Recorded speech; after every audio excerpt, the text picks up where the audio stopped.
Good morning, everyone. Welcome to the course PH8253 Physics for Electronics Engineering.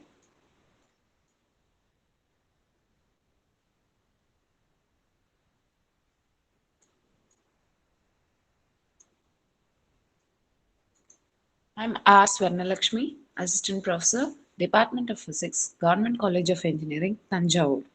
In today's class, we will be dealing with dielectrics.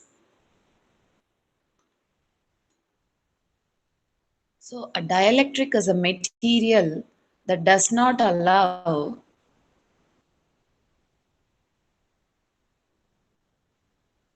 the flow of current.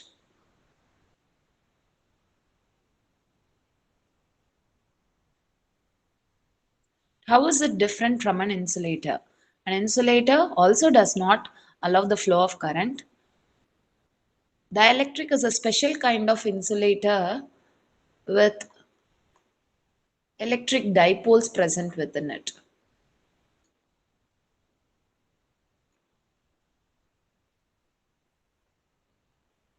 And these dipoles are randomly oriented in the absence of electric field.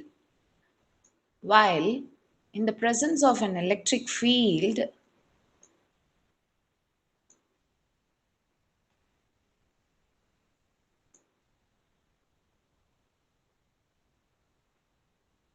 the dielectric gets polarized.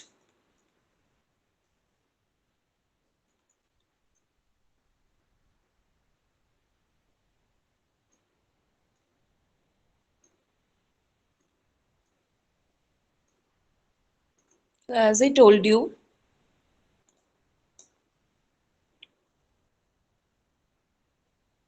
let us consider a slab of dielectric.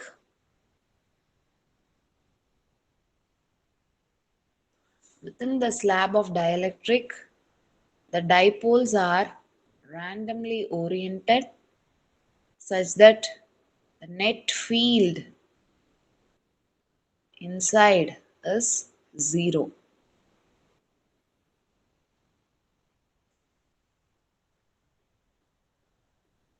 These are the dipoles.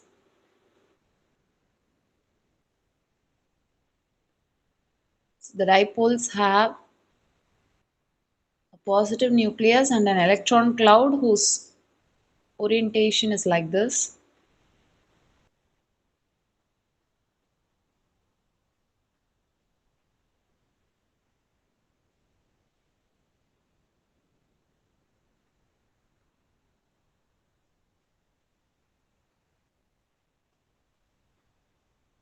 The dipoles are randomly oriented.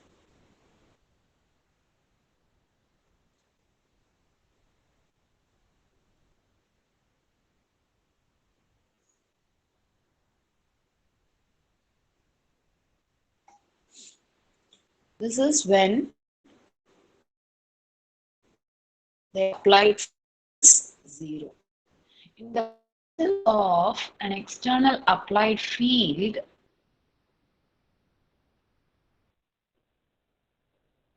the dipoles get polarized.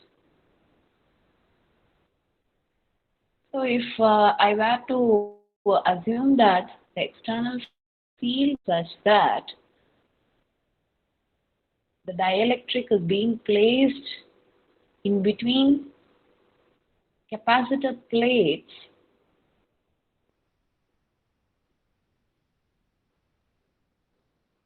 this is the positive end of the capacitor plate and this is the negative plate. So the dipoles, since opposite charges are attracted, the dipoles get oriented in this fashion.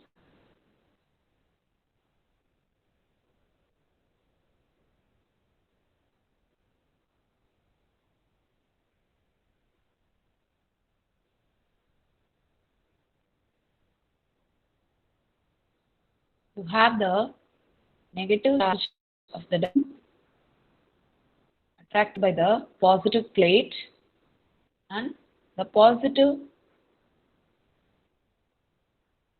charge in the dipole is attracted by the negative plate.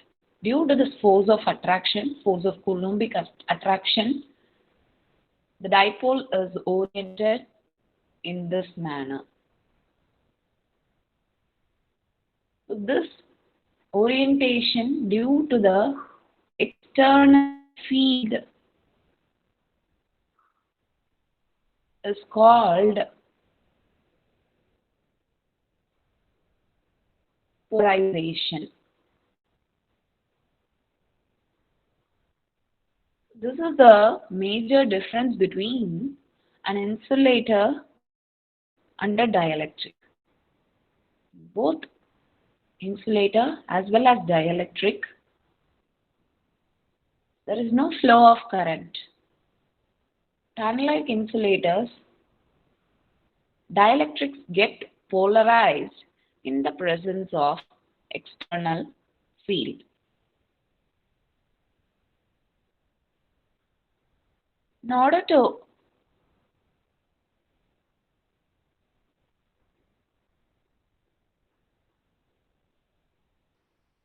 to analyze the value of the polarization and what polarization means, let us take a quick look into the principles of electromagnetism. So let us consider two charges Q1 and Q2 separated by a distance R. The Coulomb force of attraction or repulsion between these two charges is given as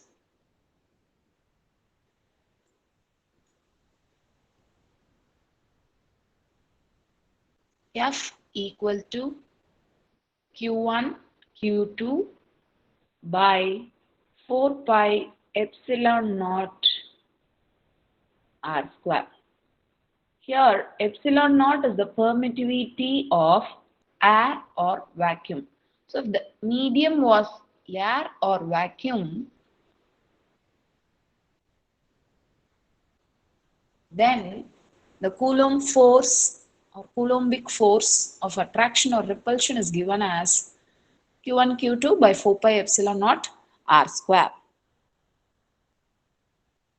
Suppose there is a charge Q, then the electric field near this charge is given as E equal to Q by 4 pi epsilon naught R square. This is the electric field due to charge Q or the electric field around the charge Q.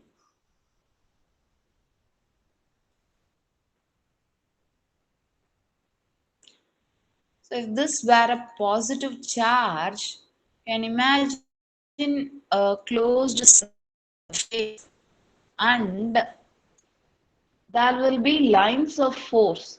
This is a positive charge. The lines of force would be emanating perpendicular to the surface like this.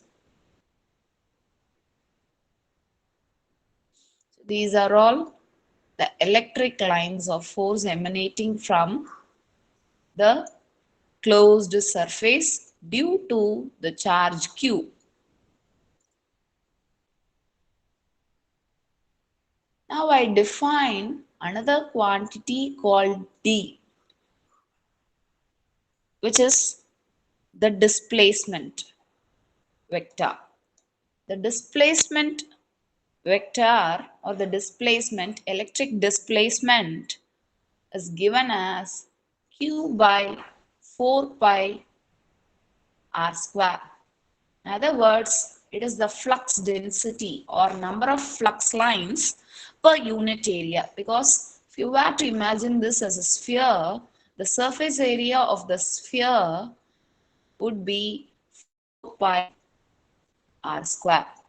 The flux density or the number of flux lines emanating per unit area is proportional to Q. Hence, the electric displacement is given by Q by 4 pi r square.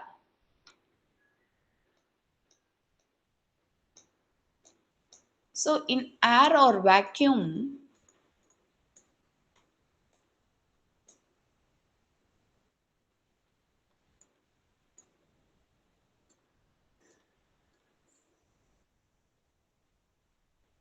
we arrive at the relation between electric displacement and electric field to be D equal to epsilon naught E. Both are vectors. Okay. Applying the same to a material medium of permittivity epsilon, we have permittivity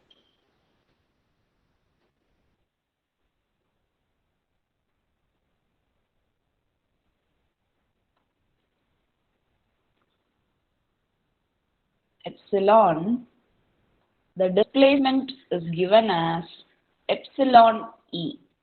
Okay? So instead of air or vacuum, if we were to assume a material medium of permittivity epsilon, then D equal to epsilon E.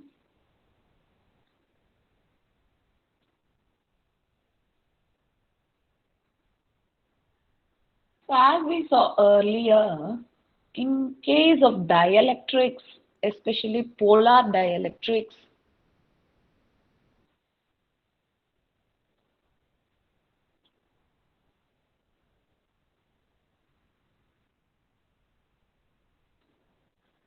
there is polarization of charges due to the external applied field.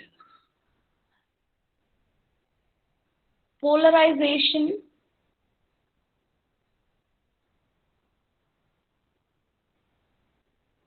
P is defined as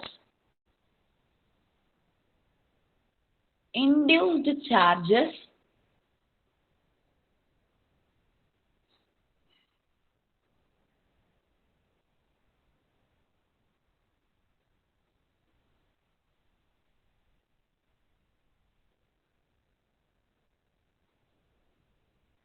in the dielectric surface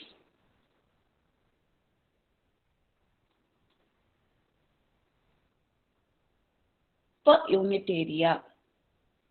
So the number of charges induced on the dielectric surface per unit area is defined as polarization.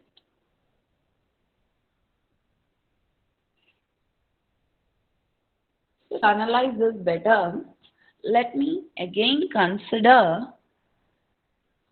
two capacitor plates.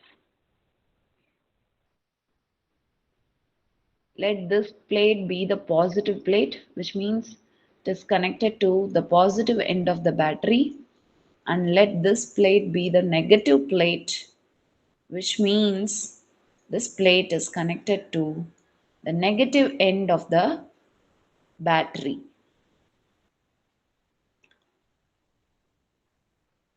So if the space between the capacitor plates is evacuated, that is if it is vacuum, then the electric field between the two plates is given as Q by epsilon naught A.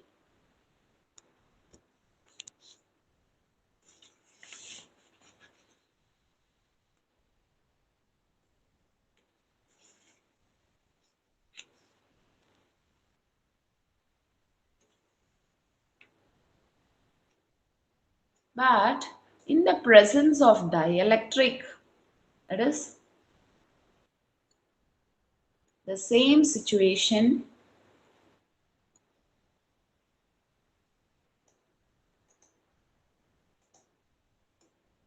Instead of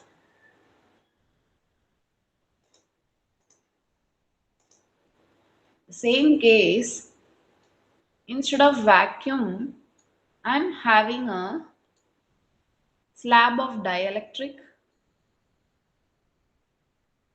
filling the space between the capacitor plates.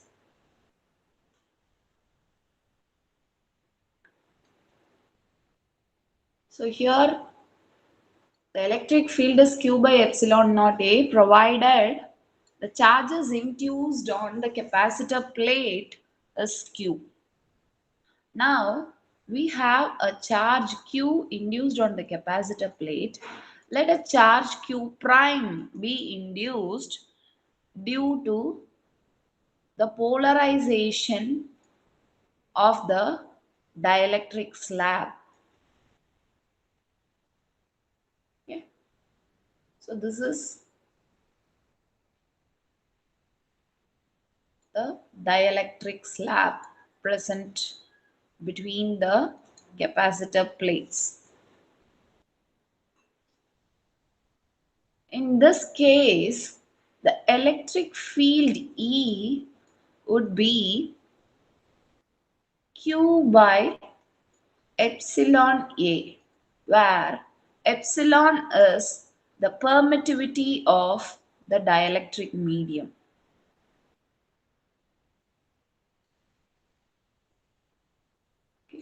For air or vacuum, it is epsilon naught. And as we are aware from the principles of electromagnetism, epsilon is given as epsilon naught, epsilon r, where epsilon r is the relative permittivity of the medium.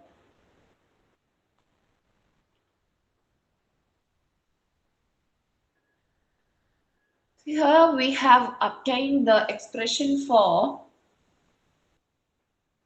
electric field from Gauss's law. But from the point of view of the charges, we can have another expression considering the charges Q and Q prime to be in air or vacuum. So there is another expression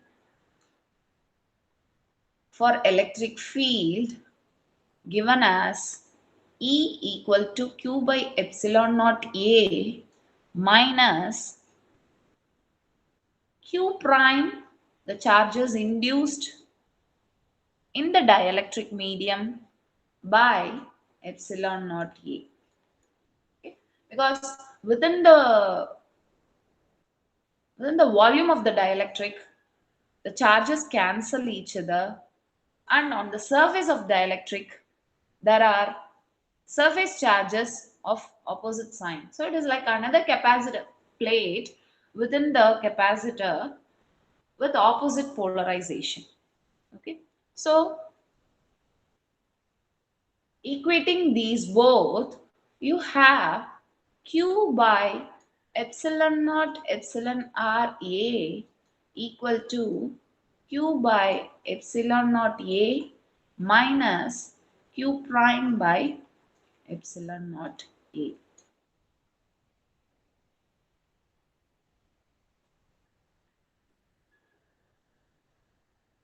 But we have defined that polarization is induced surface charges per unit area. So polarization P is given as Q prime by A, induced surface charges per unit area.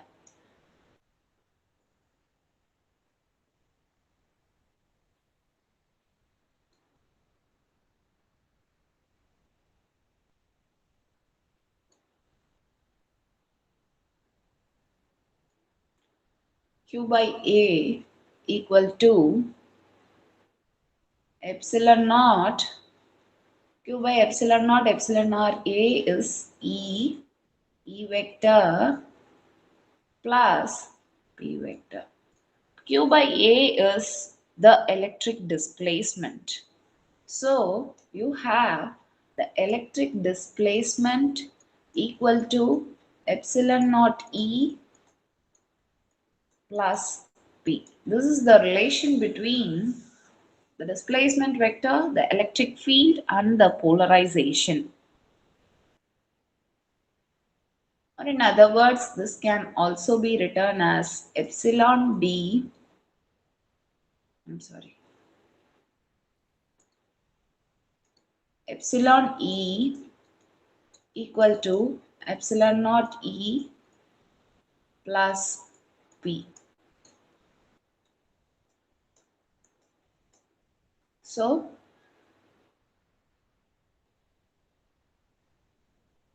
the polarization is given as epsilon naught into epsilon r minus 1e. This is the relation between the applied electric field and the polarization produced in the dielectric of permittivity epsilon r. Sometimes it is also known as the dielectric constant epsilon r.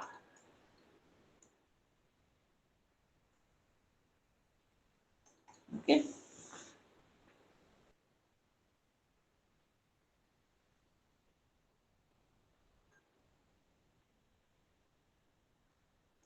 The electric susceptibility is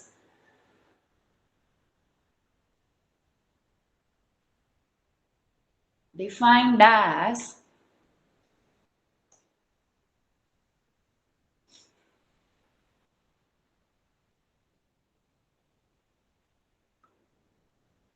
epsilon r minus 1. Okay, this is electric susceptibility.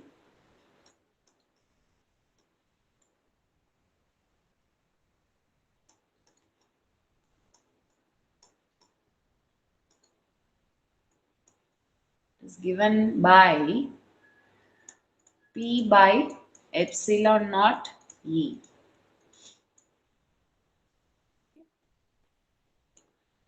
Quick recap of whatever has been discussed in today's class.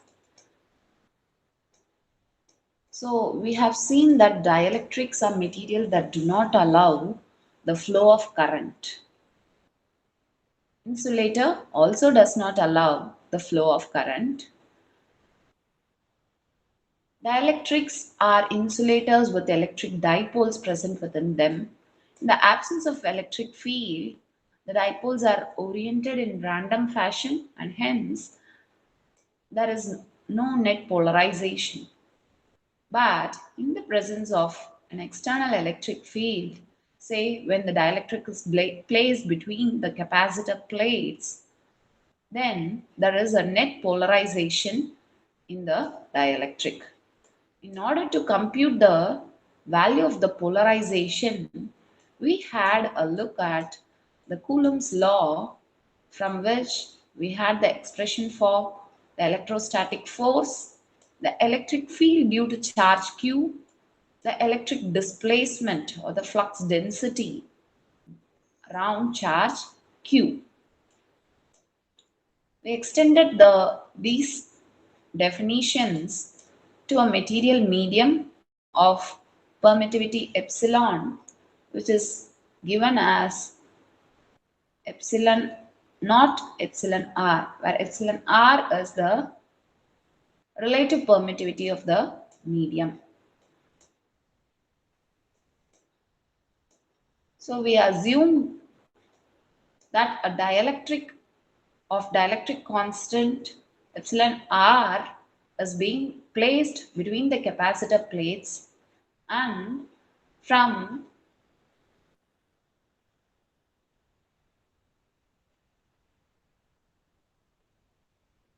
considering the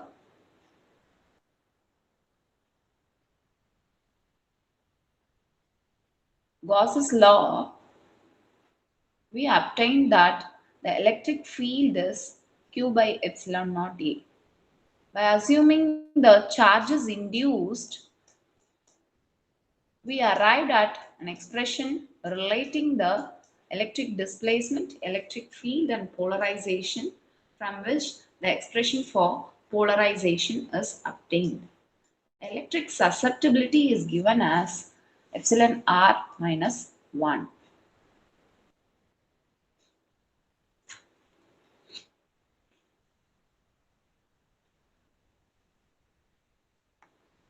Thank you for now.